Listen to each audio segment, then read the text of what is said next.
會同你分享一個醫案。郭山伯老中醫喺佢早年嘅時候，經常喺一個北方貧窮鄉下裏面行醫。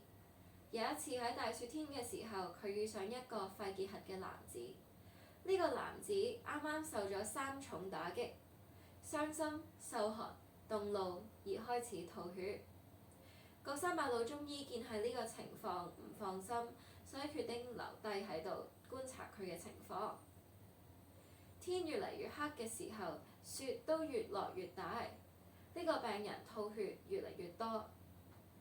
郭山伯老中醫見係呢個情況，就喺落雪嘅時候摸黑得一個電筒嘅情況下，行咗3公里路去一個小藥店。佢喺行過3公里個路嗰陣時呢，就喺度諗用乜嘢藥先可以治到呢個病人。去到佢就執咗3味藥而返去煲咗俾呢個病人飲。跟住呢個病人飲完，見佢瞓着咗，亦都返去休息啦。天蒙蒙光嘅時候，病人就冇再吐血，咳出嚟嘅痰只有少少嘅血絲。郭山伯老中醫見係呢個情況，見佢飲多一劑藥，咁就止晒血啦。